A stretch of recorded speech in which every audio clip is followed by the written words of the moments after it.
Salut! Bon alors aujourd'hui j'avais envie de vous faire une vidéo sur du maquillage spécial pour les peaux noires, tout simplement parce que j'ai toujours eu envie de tester pour savoir ce que ça valait. C'est très intéressant je trouve de tester différentes marques, de pas avoir d'a priori, de pas se laisser influencer non plus par la publicité parce que sinon on n'achète que ce qui nous est adressé, donc en réalité les garçons ne pourraient pas se maquiller parce que quand on regarde la pub, le maquillage c'est toujours pour les femmes, alors qu'on sait très bien qu'il y a énormément d'hommes qui se maquillent avec des produits dont la pub ne sont faites que par des femmes, voyez?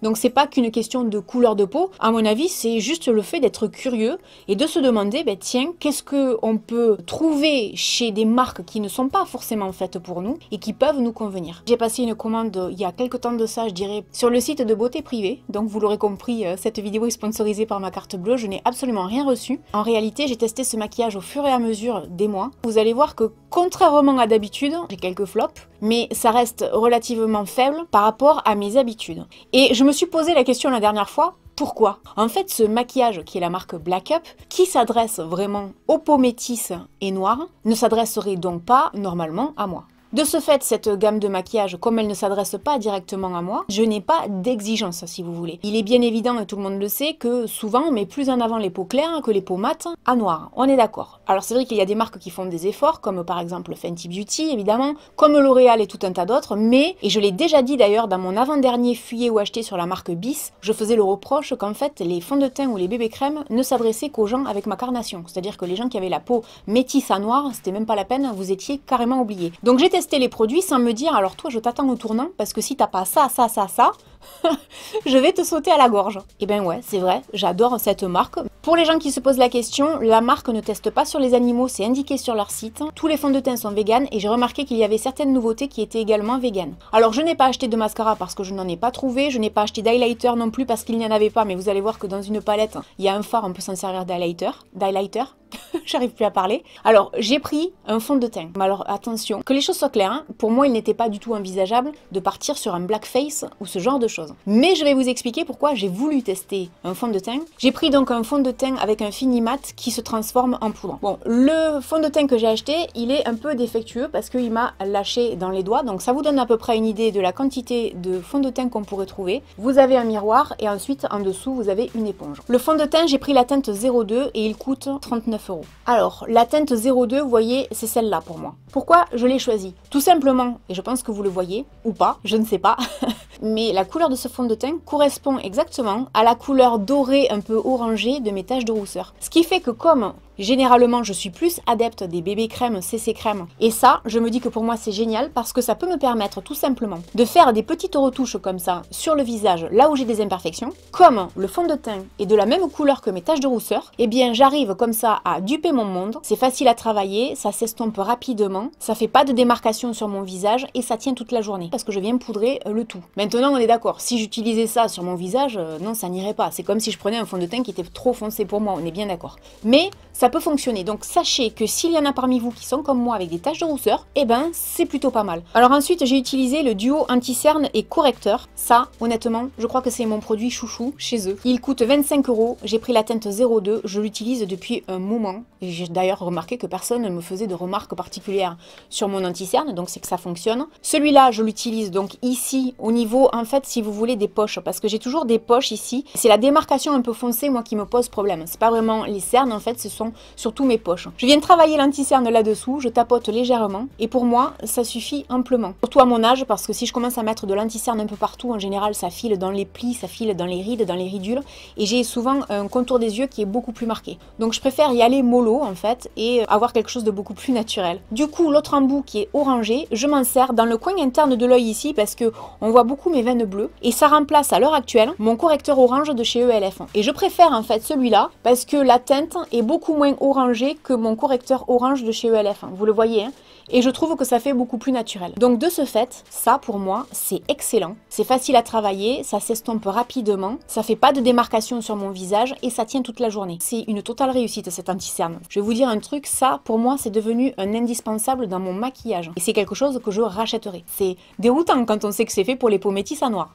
Et vous voyez à quel point je suis quand même relativement claire de peau. Et bien pour moi c'est une réussite. Ensuite j'ai pris un stick contouring, c'est la teinte 00 et il coûte 36,50 €. Je pense que quand Quand vous le regardez déjà, vous pouvez vous dire que effectivement une peau claire peut absolument l'utiliser. Alors je suis pas une grande adepte du contouring à la Kim Kardashian parce que c'est pas forcément mon truc, mais ce qu'il faut savoir c'est que moi je fais du contouring à ma sauce sur le nez parce que je trouve que mon nez est trop gros et de ce fait en général l'astuce pour moi pour avoir un moins gros nez j'allais dire à la caméra c'est que déjà la caméra est en hauteur là, vous le voyez pas, ma caméra elle plonge sur moi, elle est pas en direct, elle plonge tout simplement parce que ça me donne un nez plus fin parce que je ne supporte pas ma tête à l'écran. Dites-vous que je monte quand même 2 vidéos par semaine pour YouTube. Alors je ne sais pas pour les autres, je ne pourrais pas parler à leur place, mais ce qui est sûr, c'est que quand on monte autant de vidéos que ce que j'ai pu faire, hein, j'en ai monté presque 400 à l'heure actuelle, on n'a pas forcément une belle image de soi. On voit tous les défauts tout le temps. Donc je me dis toujours, mets ta caméra plus haut, au moins tu verras un peu moins ton nez.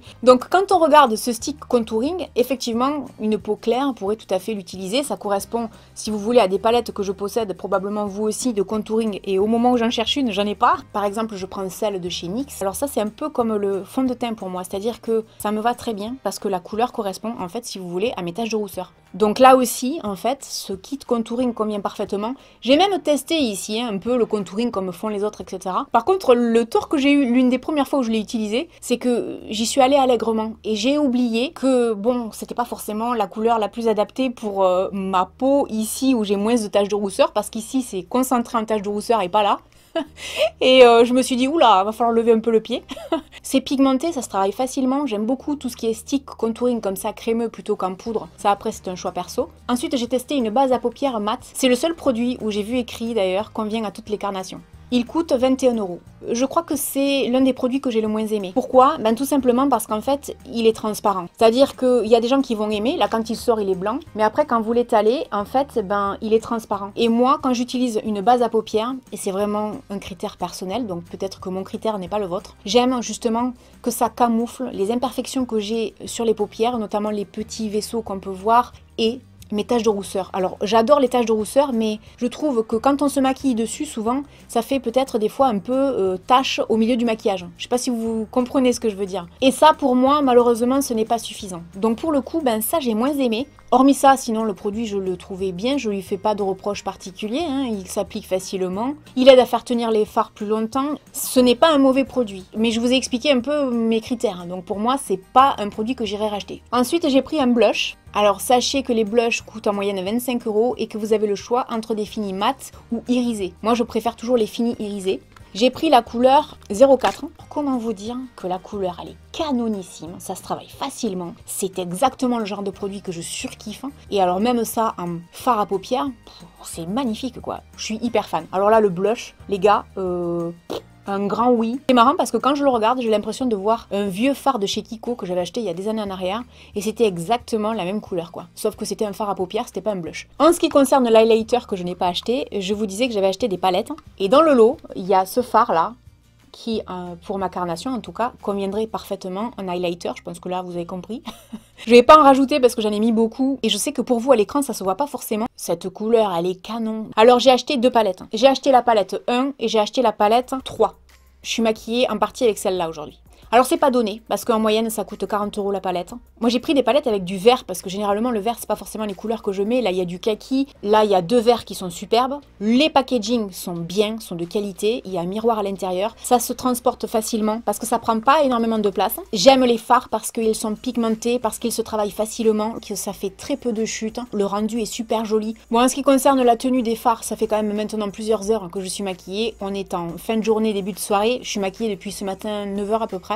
Y a rien à dire, hein, j'ai pas fait de retouche, rien du tout. Moi c'est ça qui m'a plu en fait, c'est qu'au fur et à mesure que j'essayais les produits, que je comparais avec des choses que j'avais, j'étais là, mais ah ouais mais c'est trop beau en fait. Ensuite j'ai testé des crayons, ils coûtent 16 €. J'ai essayé le crayon Kohl Smoky Waterproof couleur dorée. Alors ça j'ai beaucoup aimé, c'est crémeux, c'est pigmenté. Généralement parmi les crayons de ce genre que je préfère, il y a la marque By Terry. Pour moi ils sont similaires, les deux sont vraiment très bien. J'ai beaucoup aimé celui de Black Up, franchement je m'en sers régulièrement, donc celui-là j'ai beaucoup aimé. J'avais pris également dans la même gamme, donc j'avais pris le mauve que je porte aujourd'hui. ben, je suis pas très fan. Je le trouve pas pigmenté, celui-là je le trouve beaucoup moins crémeux. La texture n'est pas du tout la même. Donc ça pour moi ça a été un flop, hein, faut le dire tel que c'est. Et du coup je préfère amplement dans le même genre celui de chez Urban Decay. Et pour finir je vais vous parler de rouge à lèvres. Un produit que j'aime énormément chez eux, c'est le crayon à lèvres 2 en 1. Ça coûte 21 €, j'ai pris la teinte 09. Ce qu'il y a de bien déjà, c'est que ici vous avez un taille crayon. C'est facile à travailler, ça s'applique facilement, c'est pigmenté, ça tient longtemps. Ça pour moi c'est une belle réussite. Et ce que j'aime bien c'est justement le fait d'avoir intégré comme ça un taille crayon. Ensuite j'ai testé les rouges à lèvres en teinte 22 et la teinte 9. Les couleurs sont très jolies, les rouges à lèvres sont très crémeux, ils sont très agréables, c'est vraiment le genre de rouge à lèvres que j'aime énormément. Je pense que vous l'aurez remarqué ces derniers temps, je vais beaucoup dans ce genre de couleurs. Alors je ne sais pas pourquoi, moi celui-là est un peu défectueux, il a du mal à sortir et puis après il a un peu de mal à se rétracter. Maintenant en termes de tenue c'est beaucoup moins important que ça, mais moi ce que j'aime bien faire c'est celui-là d'abord, celui-là derrière, parce que c'est pas tout à fait les mêmes couleurs, donc ça fait un joli combo. Et ensuite, parce que c'est toujours ma façon de faire, je mets toujours un gloss. Alors ça, je crois que c'est le produit qui m'a le plus déçu. Il coûte dans les 20 € et je vais vous dire une chose, c'est qu'on a un Too Faced pour le même prix. Ça, pour moi, ça me fait penser à un gloss relativement basique qu'on pourrait trouver, par exemple, chez Tati à 2 €. La seule différence, c'est que celui de chez Tati sentait mauvais, alors que celui-là, il sent délicieusement bon. Mais le problème pour moi, c'est qu'il n'est pas pigmenté, en fait. Il sert à rien. Et quand je le compare à celui de Too Faced, ben, je trouve que pour le prix, quand on pense à la qualité du produit et quand on pense au packaging, si j'ai 20 € à dépenser, je vais chez Too Faced, je vais pas chez Black Up. Alors je ne sais pas si c'était uniquement cette teinte ou si c'est tous les autres comme ça. Donc vous l'aurez compris, en réalité, il y a 3 produits dont je suis pas très fan chez eux. C'est le gloss, la base pour les fards à paupières et le crayon pour les yeux mauves. Après le reste, franchement, j'ai été bluffée, notamment par l'anti-cerne qui reste vraiment, pour le coup, mon produit chouchou. Franchement, je n'aurais jamais pensé avoir autant de produits qui me conviendraient. Vraiment sincèrement. Donc du coup je suis contente d'avoir fait cette vidéo et d'avoir testé tous ces produits. J'espère que ça pourra vous aider, peu importe votre couleur de peau, parce que j'aime pas trop parler en termes de couleur de peau, je trouve ça assez réducteur. Maintenant on parle de maquillage, donc c'est aussi normal qu'on en parle, parce qu'un fond de teint très blanc ne conviendra pas à une personne noire, hein, ça paraît logique, et vice versa. Pour finir cette vidéo, je vais vous faire un aveu, j'ai longtemps hésité à la poster cette vidéo et à la faire, et j'en ai parlé d'ailleurs aux gens autour de moi en leur disant est-ce que ça vous choquerait si je faisais une vidéo là-dessus, etc. Et puis en fouillant un peu sur internet, je me suis rendu compte qu'il y avait 1 ou 2 articles sur des blogs qui existaient à ce sujet, mais sur YouTube en fait ça n'existe quasiment pas. J'ai eu peur parce que je me suis dit je sais pas du tout comment les gens vont réagir. Alors logiquement j'ai une communauté qui est plutôt bienveillante et qui sait très bien que j'essaye d'intégrer tout le monde dans mes vidéos, donc je me suis dit ça posera peut-être pas de problème, mais après on sait jamais quoi. N'hésitez pas à me dire dans les commentaires si vous avez déjà testé du maquillage spécial peau métisse à noir, peu importe votre couleur de peau, hein. J'espère donc que vous aurez passé un bon moment en ma compagnie, n'hésitez pas à me laisser un commentaire et puis je vous dis à très bientôt dans une prochaine vidéo. Salut!